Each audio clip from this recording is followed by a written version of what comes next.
बिस्मिल्लाहिर्रहमानिर्रहीम। अस्सलाम वालेकुम। कैसे हैं बच्चों? ठीक हैं? सब खैरियत से हैं? बेटा बायोस्टैटिस्टिक्स के अपने लेक्चर की तरफ आज हम बढ़ते हैं। तो आज जो टॉपिक हम डिस्कस करने जा रहे हैं वो आपके सिलेबस में ही है बेटा। एक सब टॉपिक है, उसको कवर किया गया है। तो आपका जो सिलेबस है उसमें सेकंड लास्ट जो हेडिंग है वो है testing of hypothesis independence of attributes. ठीक है ना। रिग्रेशन और कोरिलेशन से पहले है testing of hypothesis independence of attributes. तो इसमें कॉन्टिजेंसी टेबल है जो हमने पहले डिस्कस कर लिया है। अब हम डिस्कस करेंगे testing of hypothesis about the independence of attributes. ठीक है ना, कि about the independence of attributes में हम कौन कौन से जो है वो हाइपोथेसिस टेस्ट जो है वो कर सकते हैं। ठीक हो गया, ये बेटा आज आपका टॉपिक है। चले अपने इस लेक्चर की जानब जो है वो बढ़ते हैं। लेक्चर आपका हो जाएगा ये 17। ठीक हो गया। तो बेटा testing of hypothesis independence of attributes, ये नाम से आपको पता है हम हाइपोथेसिस टेस्टिंग पढ़ रहे हैं कि कोई भी चीज़ या कोई भी ऑब्जर्वेशन या कोई भी वैल्यू या कोई भी करैक्टरिस्टिक्स या कोई भी जो रिसर्च है उसको अगर हमने टेस्ट करना है कि क्या हमारी जो रिसर्च है या हमारी जो ऑब्जर्वेशंस है आया कि वो ठीक है या गलत हैं, उसको बेटा हम डिफरेंट टेस्ट के ज़रिए प्रूव करते हैं। प्रैक्टिकल इम्प्लीमेंटेशन से पहले ही हम जो है उसको उसके बारे में हम कह सकते हैं कि ये चीज़ या ये स्टेटमेंट ये ऑब्जर्वेशन या ये थियोरी जो है वो आया कि वो सही है या फिर गलत है। तो उसको हम जो है वो टेस्ट करते हैं। ठीक है ना। टेस्ट आपके भी लिए जाते हैं। आपको पता है कि टेस्ट का मतलब क्या होता है। टेस्ट का मतलब होता है जांचना, कि हम देखेंगे उस हाइपोथेसिस को जो कि एट्रीब्यूट्स के इंडिपेंडेंट है तो क्या वो सही है या गलत है। उससे पहले मैं आपको थोड़ा सा एट्रीब्यूट्स, चूंकि एक नया लफ्ज़ है तो इसके बारे में मैं आपको बता दूं। तो एट्रीब्यूट्स क्या हैं देखें जी, चलते हैं। एट्रीब्यूट्स क्या है जी? Attributes are those characteristics which can be measured numerically. दोबारा पढ़ता हूँ। एट्रीब्यूट्स वो कैरेक्टरिस्टिक्स हैं जिनको हम न्यूमेरिकली मेजर नहीं कर सकते। ऐसी कैरेक्टरिस्टिक्स जिनको हम न्यूमेरिकली नहीं मेजर कर सकते वो बेटा एट्रीब्यूट्स कहलाती हैं। ठीक हो गया। इनको हम एक किस्म की क्वालिटेटिव वैल्यूज भी कह सकते हैं, है कि नहीं? क्वालिटेटिव और क्वांटिटेटिव का पता है, मतलब कि ऐसी वैल्यूज या ऐसी कैरेक्टरिस्टिक्स या ऐसी ऑब्जर्वेशंस जिनके बारे में हम कोई न्यूमेरिकल वैल्यू नहीं दे सकते। लाइक कलर, एग्जांपल्स में है जी कलर। देखिए बेटा, कलर तेज है या कलर कम है। हम कहते हैं गहरा नीला और लाइट, ठीक है ना, या फिर हल्का नीला।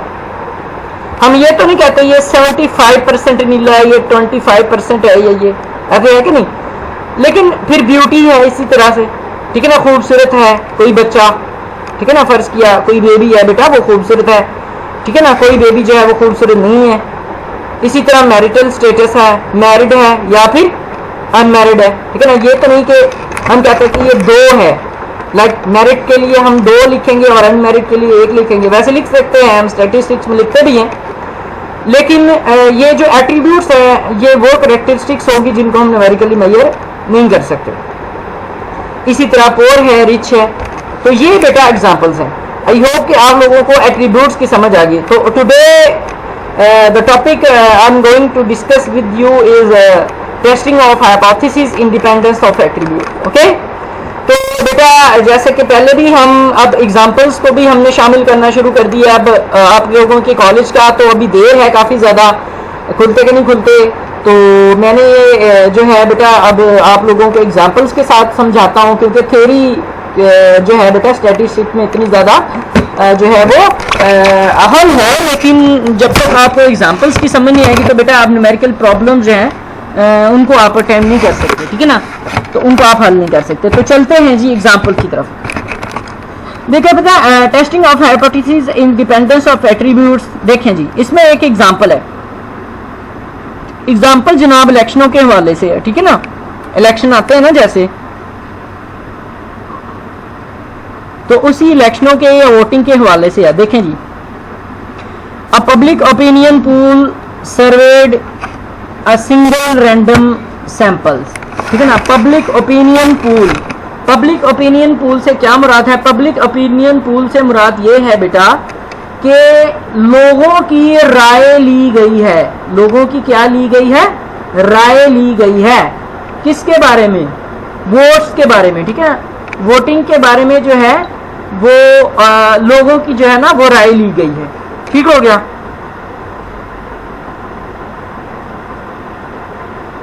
अब इसमें देखिए क्या चीज है, इसमें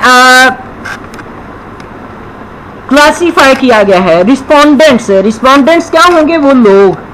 और सर्वे करने वाली एक टीम है जो देखना चाह रही है। उन्होंने 1000 वोटर्स को टच किया है, मतलब उनका जो सैंपल साइज है वो क्या है बेटा? 1000 है। 1000 लोगों से उन्होंने पूछा है और जो वोटर्स हैं, जो रिस्पोंडेंट्स हैं, उनको उन्होंने फिर क्लासिफाई आगे कर दिया मेल और फीमेल में। तो मेल और फीमेल एक एट्रीब्यूट है, इंडिपेंडेंस, ठीक है ना। मतलब कि इसमें कोई वैल्यू, न्यूमेरिकल वैल्यूज नहीं हम दे सकते, मेल और फीमेल है, ठीक है ना। ये एक क्वालिटेटिव कैरेक्टरिस्टिक्स है। तो उन्होंने फिर इनको मेल्स और फीमेल्स में क्लासिफाई कर दिया एंड बाय वोटिंग प्रेफरेंसेस, ठीक है ना। वोटिंग प्रेफरेंसेस के हवाले से उन्होंने और मेल और फीमेल में इसको क्लासिफाई कर दिया। 3 उन्होंने जनाब साहब वोटिंग प्रेफरेंसेस बनाए। वोटिंग प्रेफरेंसेस कौन कौन से हैं? 3 है जी। रिपब्लिकन है, डेमोक्रेटिक है और इंडिपेंडेंट है। रिपब्लिकन, डेमोक्रेटिक और इंडिपेंडेंट। तो ये 3 जनाब साहब क्या है जी? ये 3 पार्टियां वोट लेने वाली, ठीक है ना। जैसा कि आप कह लें कि नून है, ठीक है ना, पीपल्स पार्टी है और पीटीआई है। इसी तरह से उन्होंने रिपब्लिकन, डेमोक्रेटिक और इंडिपेंडेंट, ठीक है ना, नून लीग, पीपल्स पार्टी और अपना तहरीक इंसाफ, पीटीआई। अब ये देखें, ये एक एग्जांपल आपके सामने है बेटा। इसमें मैं अब आपको एरो हेड के साथ आपको बताता हूं। ये देखें, उन्होंने इसको कॉन्टीजेंसी टेबल में जनाब साहब लिखा है। आपको मैंने पहले ही बता दिया, पहले पढ़ाया गया कि कॉन्टीजेंसी टेबल कैसे होता है। कॉन्टीजेंसी टेबल ये होता है कि जब आप वैल्यूज को, दो डिफरेंट वैल्यूज को, जो दो डिफरेंट कैरेक्टरिस्टिक्स हैं, उनको जब आप रो और कॉलम्स की फॉर्म में लिखते हैं तो उसको हम कॉन्टीजेंसी टेबल कहते हैं। तो इसी तरह हमने इसको रो और कॉलम की फॉर्म लिखा। 3 हमने कॉलम बनाए हैं, जिसमें पहला कॉलम है रिपब्लिकन, दूसरा कॉलम है डेमोक्रेटिक और तीसरा है इंडिपेंडेंट। इसी तरह 2 रोज हैं, पहली रो है मेल वाली और दूसरी रो है बेटा जी फीमेल वाली। ठीक हो गया। अब वैल्यूज इसमें पुट कर दी। कैसे? कि मेल्स में जो रिपब्लिकन थे, जिन्होंने रिपब्लिकन को वोट दिया वो कितने थे? 200। और मेल्स में जिन्होंने डेमोक्रेटिक को वोट दिया वो कितने थे? 150। और इंडिपेंडेंट वाले कितने थे? 50। तो टोटल मेल्स जिन्होंने वोट दिया वो कितने बेटा? रो टोटल कितना हो जाएगा? 400। 50 और 150 200 और 200 ये हो जाएगा, ये हो गया 400। इसी तरह से जो फीमेल्स हैं वो देख लें। रिपब्लिकन वाली फीमेल्स कितनी हैं? 250। डेमोक्रेटिक वाली फीमेल्स कितनी हैं? 300। और इंडिपेंडेंट वाली फीमेल्स कितनी हैं जी? 50। तो ये इसी तरह से 250, 50 और 300 ये हो जाएगा 600। अब हमने इसी तरह से ये रो टोटल किया, दूसरा फीमेल वाला वो बेटा आपका बन गया 600। अब हम करेंगे कॉलम टोटल। 200 और 250 हो गए 450, 150 और 300 हो गए 450, 50 और 50 हो गए 100। तो जब आप देखेंगे तो ये कॉन्टीजेंसी टेबल जो है ना बेटा, इसकी ये खसूसियत है कि इसमें रो टोटल का ग्रैंड टोटल और कॉलम टोटल का ग्रैंड टोटल ये बराबर ही आता है। कैसे भला? रो टोटल पहली कौन सी है? 400। दूसरी रो टोटल कौन सी है? 600। 400 600 हो गया 1000। ये आपका ग्रैंड टोटल आ गया। इसी तरह से ये आप कॉलम टोटल करें। पहले कॉलम टोटल का क्या था? 450, फिर दूसरे का 450 और इसका 100। 450, 450, 900 और 100 ये 1000। आपका ग्रैंड टोटल फिर हो गया 1000। तो ये आपका कॉन्टीजेंसी टेबल आ गया। अब हमने देखना क्या है इसके अंदर? देखना हमने ये है कि is there a gender gap, के क्या जेंडर गैप है? Do the men's voting preference differ significantly from the women's voting preferences, कि क्या मेंस की जो वोटिंग प्रेफरेंसेस हैं वो वुमेन्स की वोटिंग प्रेफरेंस से ज़ाहरी तौर पर मुख्तलिफ है या नहीं है मुख्तलिफ। अब हमें ये देखना है, इसमें 2 पैरामीटर्स हमने देखने हैं कि क्या जेंडर गैप है, मतलब कि जो मेंस हैं क्या वो प्रेफरेंस देते हैं वोटिंग को, मतलब कि वोट देने की जो उनकी सलाहियत है कि वो किस पार्टी को वोट देंगे, क्या उनकी प्रेफरेंस वुमेन्स की प्रेफरेंस के साथ जो है वो मुख्तलिफ है या उसके साथ मिली हुई है, मतलब कि उनके दरम्यान में कोई रिलेशन है या नहीं है। अब लेवल ऑफ सिग्निफिकेंस कितने परसेंट देखने के 0.05, मतलब कि जो रिजेक्शन लेवल है कि 5% चांस है कि जो हमारा रिजल्ट है वो गलत होगा, रिजेक्शन लेवल बाकी 0.05% हमारा लेवल ऑफ सिग्निफिकेंस आएगा। ठीक हो गया ना, लेकिन 95% हमारा रिजल्ट जो है वो ठीक आना चाहिए, 5% गलती के चांसेस हैं। अच्छा, अब देखें बेटा, जैसे ही हमारे पास कोई न्यूमेरिकल वैल्यू आती है तो पहला हमारा जो स्टेप होता है टेस्टिंग हाइपोथेसिस में कौन सा होता है, मैंने आपको बताए हैं सारे स्टेप्स। वो बेटा हमारा होता है, सबसे पहले हम बनाते हैं हाइपोथेसिस। सबसे पहले हम क्या करेंगे जी, हम बनाएंगे हाइपोथेसिस, मतलब कि हम एक मफरूजा कायम कर लेंगे। ठीक है जी, एक हमने जो है मफरूजा जो है वो कायम करना है। ठीक हो गया। इसमें पहला क्या है जी, H0 मतलब के जेंडर एंड वोटिंग प्रेफरेंसेस। ठीक है जी, और दूसरा क्या है जी, H0 हमारा क्या आ जाएगा, ये बेटा हमारा आ जाएगा नल हाइपोथेसिस। और नल हाइपोथेसिस क्या है कि gender and voting preferences are independent. क्या आ जाएगा बेटा, gender and voting preferences are independent. जबकि जो अल्टरनेटिव हाइपोथेसिस है वो क्या आ जाएगा कि gendering and voting preferences are not independent. बात समझ आएगी नहीं।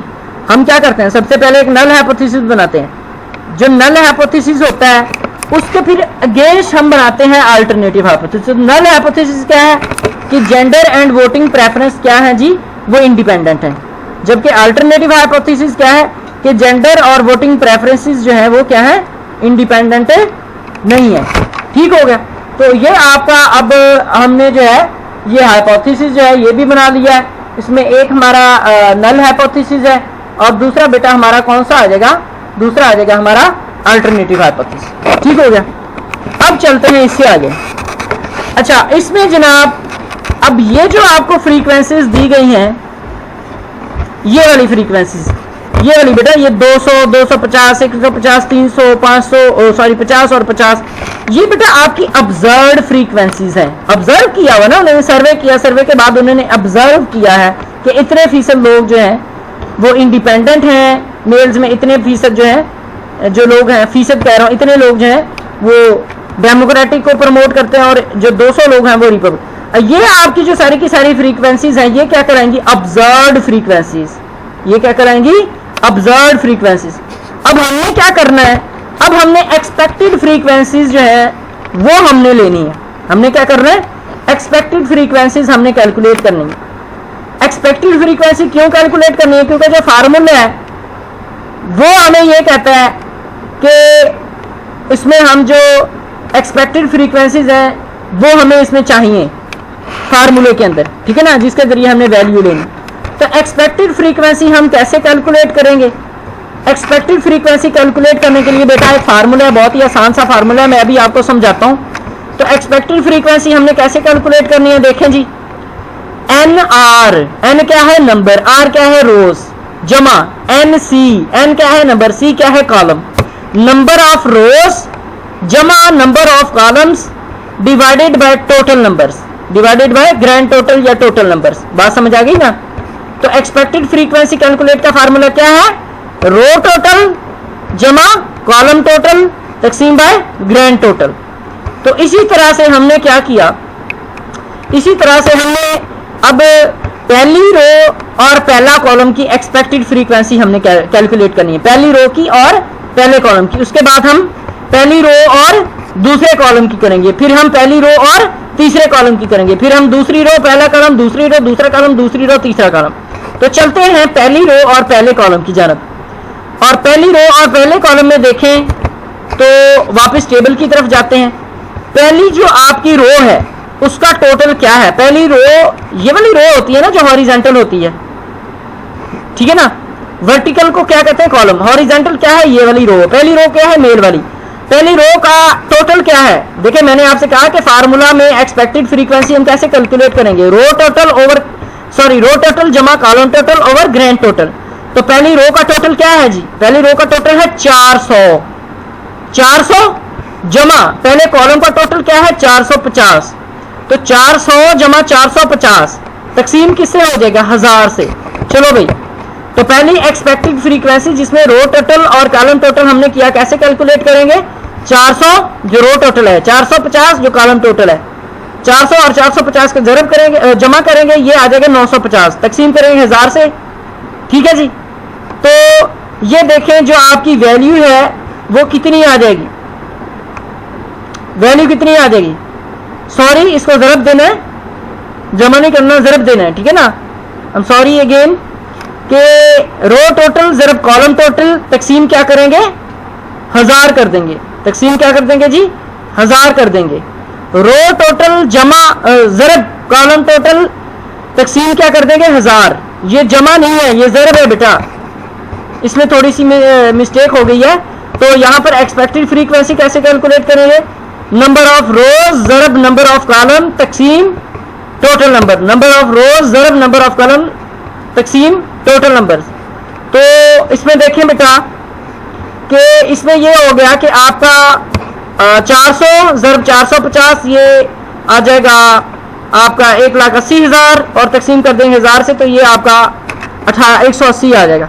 इसी तरह से सेकंड वैल्यू लें, पहली रो और दूसरा कॉलम। चले वापस, पहली रो का टोटल क्या है जी? 400, दूसरे कॉलम का टोटल क्या है? 450, तो ये भी ऐसे ही आ जाएगा, 180 आ जाएगा। अब क्या है? पहली रो और तीसरा कॉलम, पहली रो का टोटल क्या है जी? 400, तीसरे कॉलम का टोटल क्या है? 100। अब वैल्यू चेंज हो जाएगी, तो 400 जरब 100 कितना हो जाएगा? ये हो जाएगा 4000, सॉरी 40,000। 2 सिफर इसके हो गए, 2 सिफर इसके हो जाएंगे, 40,000 आ जाएगा।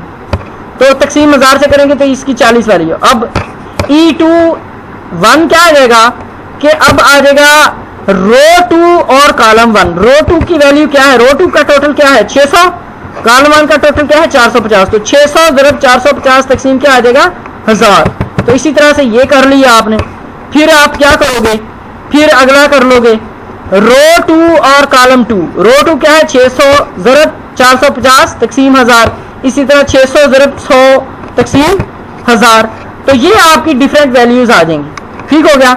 रो 1 कॉलम 1, रो 1 कॉलम 2, रो 1 कॉलम 3, इसी तरह रो 2 कॉलम 1, रो 2 कॉलम 2 और रो 2 कॉलम 3। तो ये आपकी वैल्यूज आ गई 180, 180, 400, 270, 270 और 60।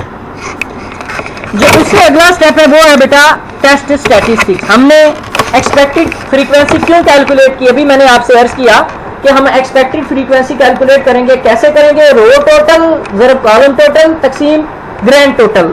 हमने क्यों कैलकुलेट की? क्योंकि जो हमारा टेस्ट था स्टैटिस्टिकल टेस्ट का स्केयर टेस्ट, उसमें हमारे पास हमें ऑब्जर्व्ड वैल्यू के साथ एक्सपेक्टेड वैल्यू भी चाहिए थी, जो हमने इस फार्मूले से कैलकुलेट की, रो टोटल जरब कॉलम टोटल तकसीम 1000 से। देखें जी, अब का स्केयर टेस्ट के जरिए वैल्यू आपने पुट की, फार्मूला क्या है? सुमेशन टोटल, मतलब इसमें क्या है? ऑब्जर्व्ड रोज और कॉलम्स माइनस एक्सपेक्टेड रोज और कॉलम्स। इन दोनों का आपने ऑब्जर्व्ड में से एक्सपेक्टेड को माइनस करना है और जो वैल्यू आपकी आएगी उसका आपने ले लेना स्केयर। स्केयर लेने के बाद आपने एक्सपेक्टेड जो है वैल्यू उसके साथ आपने उसको तकसीम कर देना है। मैं दोबारा रिपीट कर रहा हूं, जो ऑब्जर्व्ड वैल्यू है हर किसी की, उसमें से आपने एक्सपेक्टेड वैल्यू को माइनस करना है, जो जवाब आएगा उसका आपने लेना है स्केयर। स्केयर लेने के बाद उसको एक्सपेक्टेड वैल्यू से आपने तकसीम कर देना है। तो इसमें सबसे पहले हमारी जो वैल्यू थी वो क्या थी? 180 थी। ठीक हो गया? तो ये देखें ऑब्जर्व्ड वैल्यू हमारी क्या थी? सबसे पहली ऑब्जर्व्ड वैल्यू की जानब जाए 200। हमारी पहली वैल्यू रो 1 कॉलम वाली ऑब्जर्व्ड वैल्यू क्या है? 200। एक्सपेक्टेड वैल्यू हमारी कौन सी निकली थी? 180। तो ऑब्जर्व्ड वैल्यू में से 200 में से आपने 180 निकाला और उसका स्केयर ले लिया। 200 में से 180 आपने निकाल दिया और 100 स्केयर ले लिया, और उसकी एक्सपेक्टेड वैल्यू क्या है? 180। ये वाली है ना फार्मूले में, क्या है? तकसीम किससे करना है? एक्सपेक्टेड वैल्यू से। तो 200 में से 180 निकालेंगे, कितने बच जाएंगे? 280 माइनस क्या? 200 माइनस 180 20 का स्केयर लेंगे और फिर 180 तक तकसीम कर देंगे। इसी तरह दूसरी वैल्यू ले लें बेटा। दूसरी वैल्यू आपकी क्या आ जाएगी? दूसरी ऑब्जर्व्ड वैल्यू आपकी क्या आ जाएगी 150, जारी बात है टेबल पे जाए, ये वाली 150 है, ये वाली 150 है, और दूसरी आपकी जो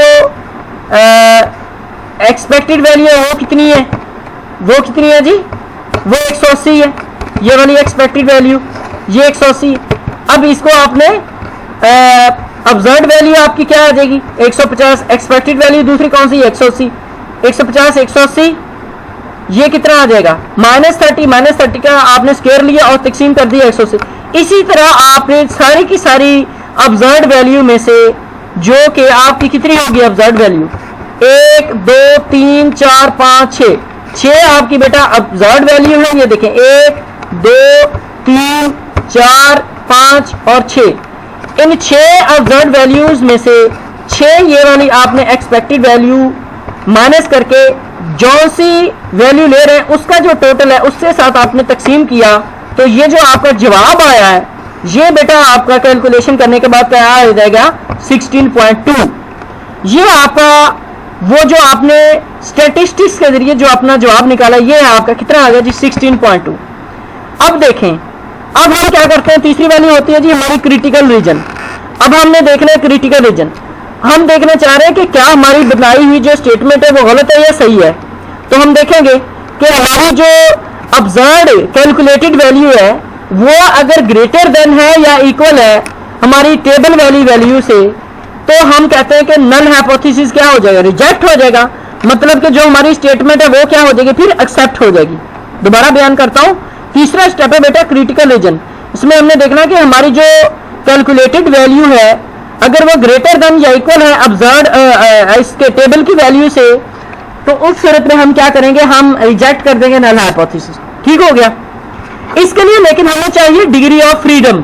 तो डिग्री ऑफ फ्रीडम मैंने कॉन्टीजेंसी टेबल के बारे में आपको जब बताया था तो उस वक्त मैंने बताया था कि कॉन्टीजेंसी टेबल जिसमें रोज और कॉलम्स होंगे तो उसमें हमने डिग्री ऑफ फ्रीडम कैसे लेना है, रो -1 ज़रब कॉलम -1।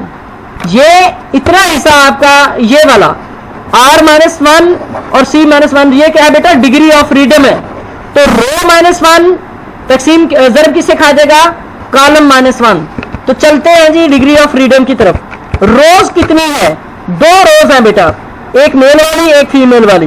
तो R की वैल्यू क्या आ जाएगी 2 -1, और कॉलम आपके पास कितने हैं 3 है, रिपब्लिकन डेमोक्रेटिक और इंडिपेंडेंट।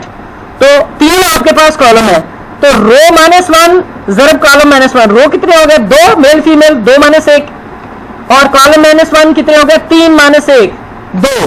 तो बेटा आपका जो डिग्री ऑफ फ्रीडम आएगा वो कैसे कैलकुलेट करेंगे बेटा जी, वो आ जाएगा यहाँ 2 -1 ज़रब 3 -1, 2 -1 1 ज़रब 3 -1 2।